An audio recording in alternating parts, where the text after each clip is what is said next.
Tawhid is, without question, the chief article of Islam.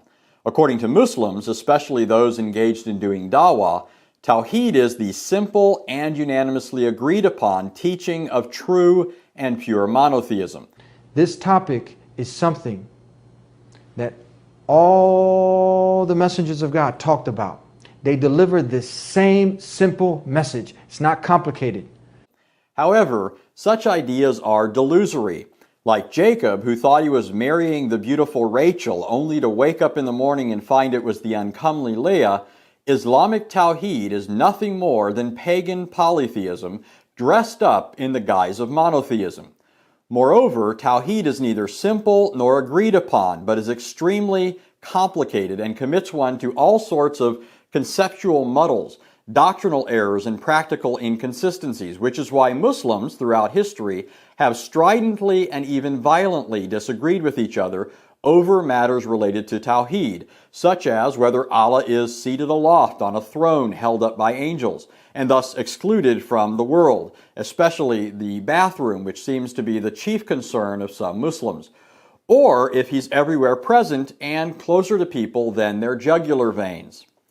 And in light of Allah's alleged absolute unity, for which there is copious contrary evidence, Muslims have not and cannot agree on whether this precludes Allah from having a multiplicity of attributes distinguishable from His essence and each other, and that in such a way as to render Allah altogether unknowable, or if He has a multiplicity of attributes, whether or not they are limited to metaphysical attributes like knowledge, life, and power, or also even include anatomical features like a face, eyes, 2 right hands, and at least 1 shin. Because Tawhid is neither simple nor agreed upon, Muslim scholars like Al-Tamimi, in contrast to rank-and-file Muslim propagandists, could say, "The realm of the names and attributes of Allah is regarded to be one of the most dangerous areas because of the fact that it has been the subject of severe and complex differences." In one sense, muddle-headed inconsistency can be a blessed thing. After all, with over 1 billion Muslims in the world, if Tawhid were simple and agreed upon by all Muslims, then Muslims would spend less time fighting each other and would more easily band together and attempt to carry out Muhammad's orders to subjugate non-Muslims to Islamic hegemony. Although Muslims don't admit these problems to potential converts and work hard to keep these facts out of mind so they can sleep better at night, when they're just talking to each other and inadvertently drop their guard, they know and admit these things to be the case. 1.25 billion, if we, as the ulama say, if we were to spit, if all of us came together and spat on Israel, it would be wiped out. It would be wiped out a long time ago. But we can't even come together in the same masjid.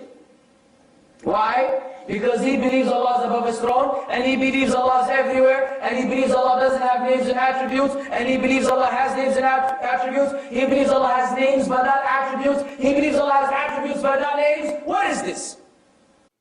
While inconsistency can be a blessed thing, and certainly in light of Abu Musab's comment a cause of rejoicing for non-Muslims, rather than holding to inconsistencies that stem from a fundamentally flawed teaching, one that enmeshes Muslims in rank idolatry and all manner of blasphemous and damnable notions about God, some of which I haven't even hinted at, it's far better to simply abandon the fundamental error to begin with, namely that Tawhid is true and pure monotheism rather than a repackaged version of the same old paganism that Muhammad pretended to be doing away with. For that to happen, someone needs to call Muslims to abandon their pagan pretensions to monotheism and reconcile their beliefs to otherwise hostile facts. And by someone, I mean not only me, but you. Over the course of several videos, I will show that the Islamic sources are riddled with problems related to Tawhid, and that Islam is anything but pure monotheism. Although Muslims will no doubt leave comments, their track record shows that most of them are too afraid to actually watch and soberly interact with the arguments contained in the videos that appear on this channel.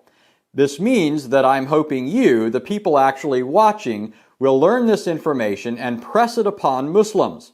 Of course, any Muslim is free to surprise me by actually watching and trying to respond, but I'm not holding my breath. So for the rest of you, stay tuned. You're not going to want to miss what's coming next as I kick things off by showing how Muslims are guilty of both mutilating their deity and associating partners with him.